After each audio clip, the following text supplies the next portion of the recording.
What characteristic was common to the kings of Israel that made them bad? What can we learn from this? Let's look at 5 kings of Israel in 1 Kings 16. What was God's message to King Baasha, king of Israel, by the prophet Jehu? Now the word of Yahweh came to Jehu, the son of Hanani, against Baasha, saying, Inasmuch as I exalted you from the dust, and made you ruler over my people Israel, and you've walked in the way of Jeroboam, and have made my people Israel sin, provoking me to anger with their sins, behold, I'm going to sweep away Baasha and his house, and I'll make your house like the house of Jeroboam, the son of Nebat. Anyone of Baasha who dies in the city, the dogs will eat, and anyone of his who dies in the field, the birds of the sky will eat.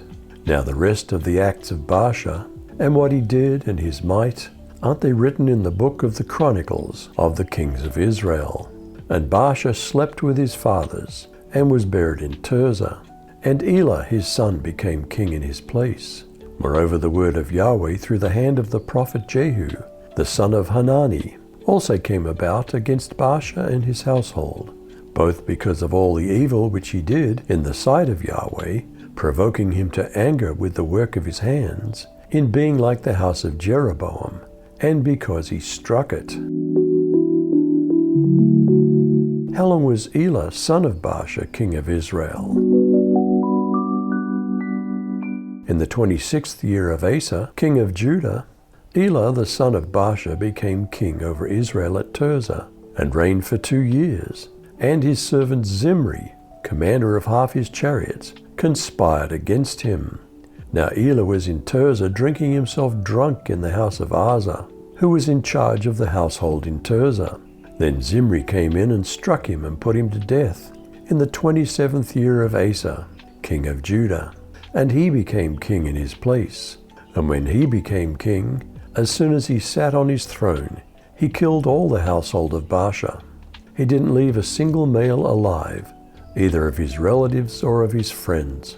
So Zimri eliminated all the household of Baasha, in accordance with the word of the Lord, which he spoke against Baasha through Jehu the prophet, for all the sins of Baasha, and the sins of his son Elah, which they committed, and into which they misled Israel, provoking the Lord God of Israel to anger with their idols. Now as for the rest of the acts of Elah, and all that he did, aren't they written in the book of the Chronicles of the kings of Israel? After he'd murdered Elah, what happened to Zimri, king of Israel?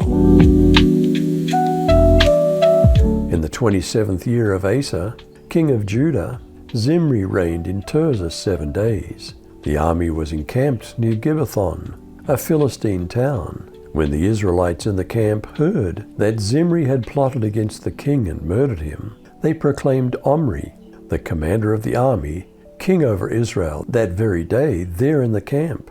Then Omri and all the Israelites with him withdrew from Gibbethon and laid siege to Tirzah.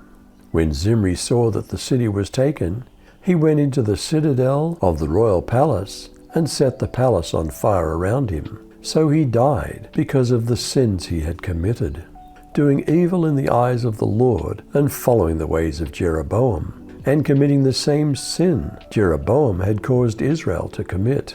As for the other events of Zimri's reign and the rebellion he carried out, aren't they written in the book of the annals of the kings of Israel? After the people proclaimed Omri king of Israel, did he too walk in all the evil ways of Jeroboam? Then the people of Israel were divided into 2 parts. Half of the people followed Tibni, the son of Ginnath, to make him king, and half followed Omri. But the people who followed Omri prevailed over the people who followed Tibni, the son of Ginnath. So Tibni died and Omri reigned. In the 31st year of Asa, king of Judah, Omri became king over Israel and reigned 12 years. 6 years he reigned in Tirzah, and he bought the hill of Samaria from Shema for 2 talents of silver. Then he built on the hill and called the name of the city which he built Samaria, after the name of Shema, owner of the hill. Omri did evil in the eyes of the Lord, and did worse than all who were before him.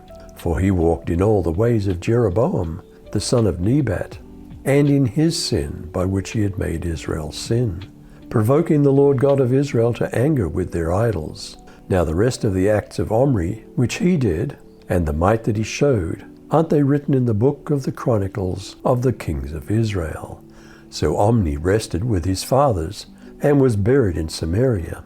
Then Ahab his son reigned in his place. How did Omri's son Ahab become the worst king to date in Israel? Ahab, son of Omri, began to rule over Israel in the 38th year of King Asa's reign in Judah. He reigned in Samaria 22 years. But Ahab, son of Omri, did what was evil in the Lord's sight, even more than any of the kings before him. And as though it were not enough to follow the sinful example of Jeroboam, he married Jezebel, the daughter of King Ethbaal of the Sidonians. And he began to bow down in worship of Baal. First Ahab built a temple and an altar for Baal in Samaria.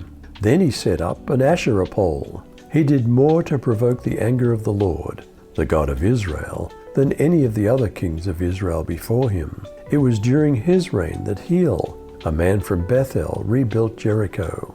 When he laid its foundations, it cost him the life of his oldest son, Abiram. And when he completed it and set up its gates, it cost him the life of his youngest son, Segub. This all happened according to the message from the Lord concerning Jericho, spoken by Joshua son of Nun. Instead of following God, did the kings of Israel follow after idols? What's a simple biblical guideline to know if a church leader is following Christ or not? Whoever transgresses and doesn't remain in the teaching of Christ doesn't have God. He who remains in the teaching has both the Father and the Son. What characteristic was common to the kings of Israel that made them bad? What can we learn from this? You decide.